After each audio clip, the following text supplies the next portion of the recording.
नमस्कार, आप देख रहे हैं आरपीएस समाचार एंड आरपीएस न्यूज, सच्चाई की आवाज, जनता का विश्वास। पेट्रोल डीजल के दाम इस महीने चौथी बार बढ़े। दिल्ली में पेट्रोल 2.61 और डीजल 2.71 प्रति लीटर महंगा हुआ। तेल कंपनियों ने आज 25 मई को पेट्रोल 2.61 प्रति लीटर और डीजल 2.71 प्रति लीटर महंगा कर दिया है। इस बढ़ोतरी के बाद दिल्ली में अब 1 लीटर पेट्रोल की कीमत 102.12 और डीजल की कीमत 95.20 हो गई है। अन्य चीजों के दाम भी बढ़ सकते हैं। माल भाड़ा बढ़ेगा, ट्रक और टेम्पो का किराया बढ़ जाएगा, जिससे दूसरे राज्यों से आने वाली सब्जियां, फल और राशन महंगे हो जाएंगे। खेती की लागत, ट्रैक्टर और पंपिंग सेट चलाने के लिए किसानों को ज्यादा खर्च करना होगा, जिससे अनाज की लागत बढ़ेगी। बस ऑटो का किराया, सार्वजनिक परिवहन और स्कूल बसों के किराए में भी इजाफा देखने को मिल सकता है। इस बढ़ोतरी की मुख्य वजह अंतर्राष्ट्रीय बाजार में कच्चे तेल की कीमतों में उतार चढ़ाव है। ईरान और अमेरिका की जंग शुरू होने से पहले क्रूड ऑयल के दाम $70 थे, जो अब बढ़कर $100 प्रति बैरल के पार पहुंच गए हैं। क्रूड की कीमतें बढ़ने से तेल कंपनियां दबाव में थी, इसलिए कंपनियों ने घाटे की भरपाई के लिए ये कदम उठाया है। अगर कच्चे तेल की कीमतों में लंबे समय तक तेजी बनी रहती है तो पेट्रोल डीजल की कीमतें और भी बढ़ाई जा सकती हैं।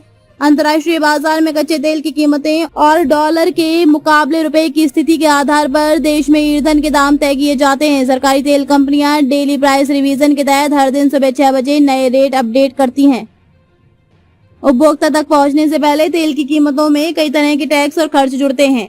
कच्चे तेल की कीमत बेस्ट प्राइस। भारत अपनी जरूरत का करीब 90% क्रूड आयात करता है। अंतर्राष्ट्रीय बाजार से खरीदे गए बैरल के हिसाब से प्रति लीटर तेल की कीमत तय होती है।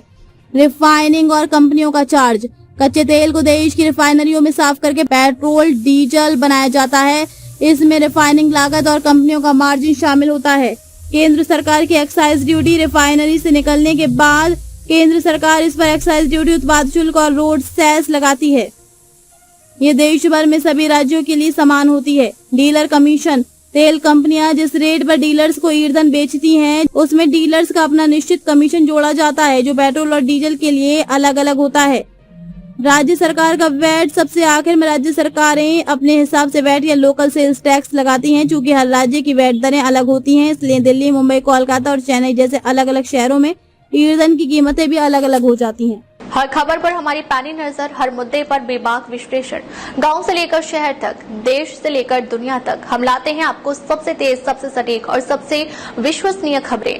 राजनीति हो या समाज, शिक्षा हो या रोजगार, खेती किसानी से लेकर विकास के हर बात, हम दिखाते हैं सच, बिना किसी डर, बिना किसी दबाव, क्योंकि हमारा उद्देश्य है जनता तक सही जानकारी पहुंचाना। तो जुड़े रहिए आरपीएस समाचार एंड आरपीएस न्यूज के साथ, क्योंकि यही है आपकी आवाज, आपका अपना समाचार।